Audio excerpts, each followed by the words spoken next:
I'm about to give you guys an honest bicep tier list based off not only science, but my experiences in the gym. A little bit about me, I'm a natural bodybuilder. I managed to grow my biceps from this to this in only a few months. For that reason, I feel like I got pretty good knowledge on this subject. Let's get into the tier list. All right, first up, we got the Zottman curl. Now, in my opinion, if you're trying to blast your forearms, I think these are pretty good. But when it comes to bicep training, you kind of want to limit how much work your forearms are doing in the first place. You're trying to really isolate that bicep. So for biceps, it's not a bad exercise. You will be hitting the biceps at a different angle because your forearms are angled differently. But like I said, you will get a lot of forearm activation. And honestly, any exercise, especially if your biceps get strong enough, where your arms are overhand, it's going to hurt your wrists. So in my opinion, even though you get a pretty okay burn in the biceps, you'll feel this too much in your forearms and your wrists for it to be an effective bicep workout. I'm going to put Zottman curl at C tier. Next, we have incline curl. Now, if you didn't know this, your biceps grow the most, not from the up here portion of the rep, but when your arm's fully stretched. And for that reason, exercises that give you the most stretch possible are usually better, especially when it comes to incline curls. Not only are you using the bench for support, so you won't be wasting energy on keeping your body up straight, especially if you get heavier into the dumbbells, but you're putting your arms behind your back, essentially forcing your biceps to be isolated. Try this exercise. Trust me, from my experience, you'll get an insane burn. For that reason, I'm putting incline curls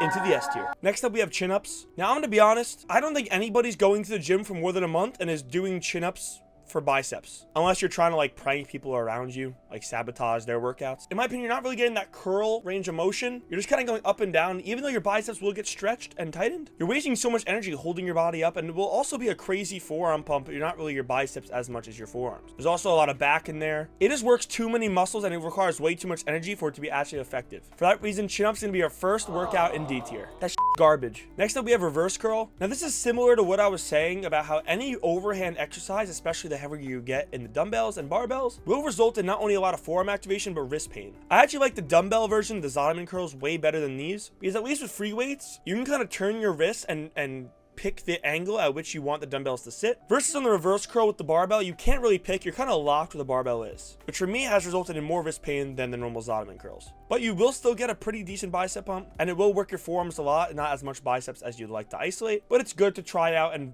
change up your workouts. For that reason, I'm gonna put the reverse curl in C tier, but worse than the Zottman curl. It's just like the same thing, but like worse. Next up, we have the preacher curl. There's actually two of them on this list. This is more so that isolated curl you do on your knee. Now, honestly, when I first started doing this for the first time, I liked it a lot, and I got an absolutely insane pump. But over time, I kind of got a little bored of it, and I ended up finding other exercises that were much better. But it's really good because you don't really feel it in your forearms. You get that isolation on your bicep, and you don't have to wait for one of the preacher benches to be open. You can just sit anywhere and get this done. So even though it's not the greatest bicep exercise I've done, it's an awesome alternative to some of the other exercises, and will still give you a really great pump without using a lot of other muscles. Also, due to its viability and being able to be done anywhere, the isolated on the preacher curl is gonna go in the A tier. Now, I can't read the text on this box. Whoever made this, it's an absolute buffoon. But these are supinated curls. It's different from a normal bicep curl because in a normal bicep curl, you start hammer and you finish supinated. But these stay supinated the entire time. Now, in my opinion, when it comes to actually hitting the bicep and not your forearm, I really like supinated. When you do hammer, you kind of focus your radial brachialis. And even though you will feel in your biceps, you feel it a lot in your forearms. But the supinated really focuses on the bicep,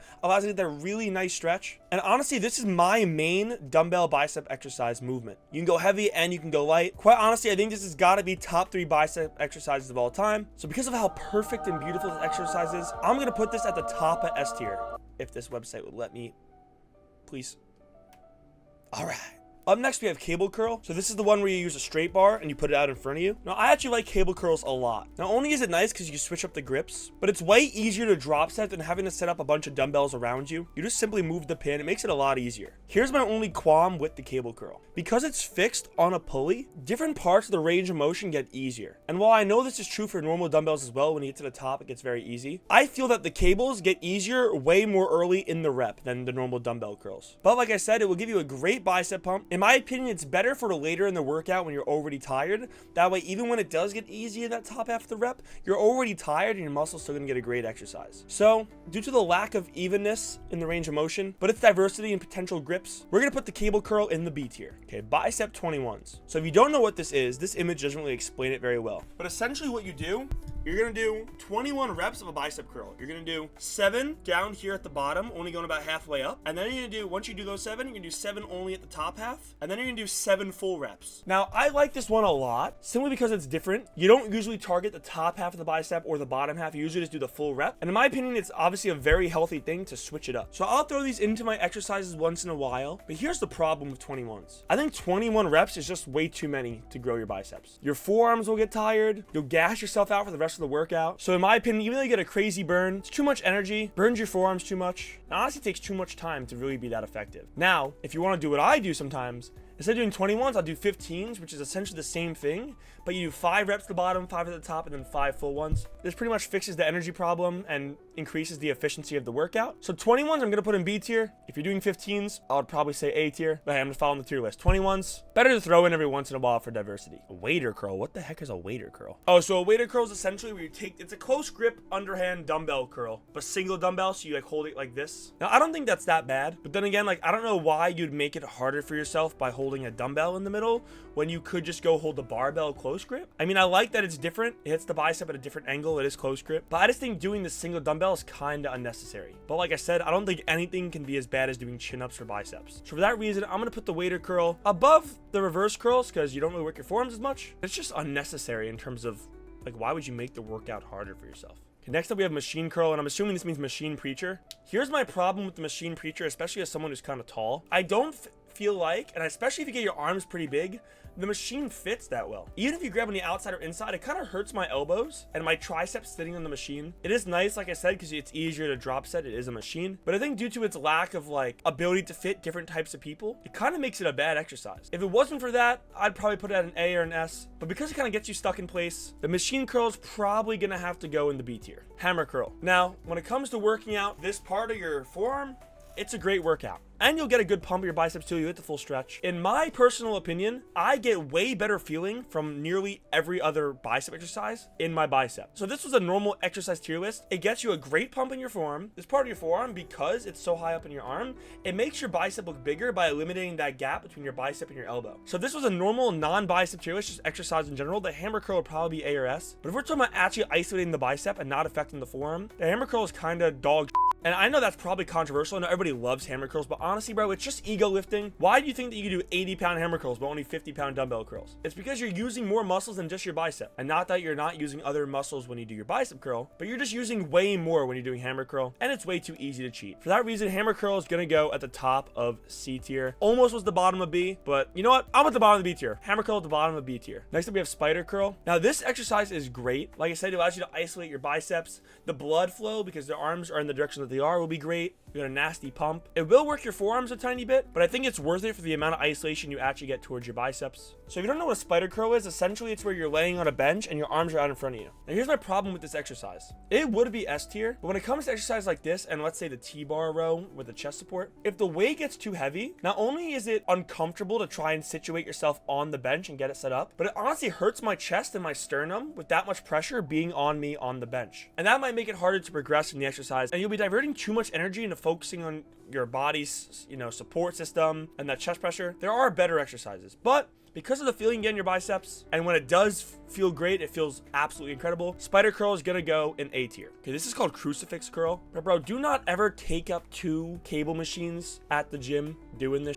There's no reason, bro. And you kind of look goofy as hell, I'm not gonna lie. So instead of crucifix curl, this is what I'm gonna say this is. There's a workout, I'll pop up on the screen right here, where you essentially stand up and put your bicep behind your body and you curl the cable like this. This is really great because you get the full tension at the lengthened part of your bicep. It's behind your back, so it's isolated, and it's a cable, so it'll pull straight back up like this instead of a dumbbell, which will pull you straight to the floor. That allows you to get that full stretch and the maximum tension at that part of the curl. For me, this exercise is the only bicep exercise that resulted in delayed onset muscle soreness, which is essentially that feeling you get 2 days later after you work out. Even this deep into working out as I am, I still get this type of soreness every time I do it. So I think in terms of muscle growth, this is a beautiful exercise. Feels amazing. It'll have you sore for days. Behind the back single arm cable curl is gonna go in S tier. So now we have preacher curl, but with free weights. This is a great exercise. It's amazing. I love preacher curl. I love the isolation you can get. And I know there's the whole thing about preacher curls being dangerous, high risk of injury. But honestly, that comes with any exercise where you isolate the muscle enough.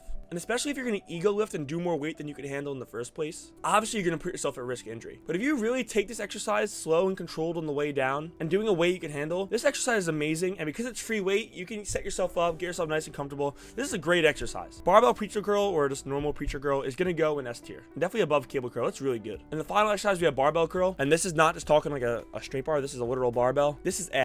I'm going to tell you why this is so bad. I think in my opinion, doing the barbell straight bar is really bad for your forearms. And me personally, when I first did this exercise, I got tendonitis in my forearm for about a few months. In my opinion, there's way better grips you could do, and it does feel good. It is a good exercise, but I just think that it's not worth it in terms of all the other exercises that you can do. But like I said, nothing can be as bad as chin-ups. So due to the potentiality of tendonitis and the amount of ego lifting that goes on around this exercise, I'm going to put this at the bottom of C tier. And there you have it, guys. That is it for the bicep tier list. Thank you all for watching. Like and subscribe. Comment down below any questions you have, and I'll catch you guys all later. Peace out.